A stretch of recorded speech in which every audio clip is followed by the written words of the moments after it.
ជ្រុងស្ងាត់ម្នាក់ឯង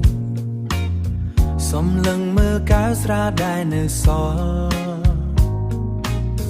ទឹកក៏លាយឺតតាមវេលាដូចជាចិត្តបងដែលកំពុងរលាយអូនចាក់ចេញទៅមិនប្រាប់មួយលា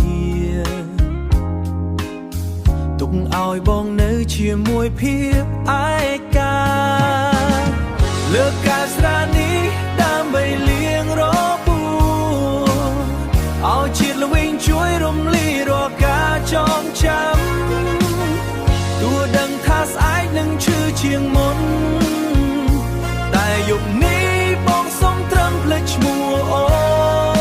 នភ្លេចឈ្មោះអូនឲ្យវិញ្ញាណវិលវល់តាមដំណក់ស្រាយ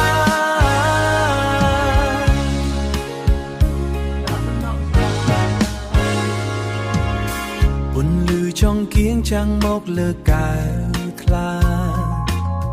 ឃើញរូបភាពចាស់ចាស់ហោះកាត់មុខរាល់ពាក្យសន្យាដែលយើងធ្លាប់មានឥឡូវคล้ายជាផ្សែងហួយបាត់ទៅឥឡូវคล้ายជាផ្សែងហួយបាត់ទៅទើបបងខំចិត្តចាក់បំពេញកែវថ្មី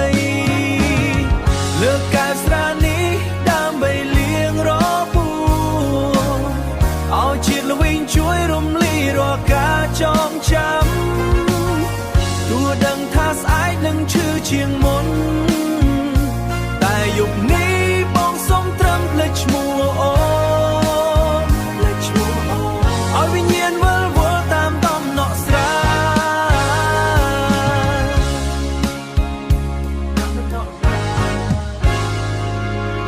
យបងសុំទោសដែលមិនអាចរក្សាអូនបានឲ្យជាតិល្វីងជួយរំលាយរាល់ការចងចាំទោះដឹងថាស្អែកនឹងឈឺជាងមុនតែយប់នេះបងសុំត្រឹមភ្លេចឈ្មោះអូនភ្លេចឈ្មោះអូនឲ្យវិញ្ញាណវិលវល់តាមដំណក់ស្រា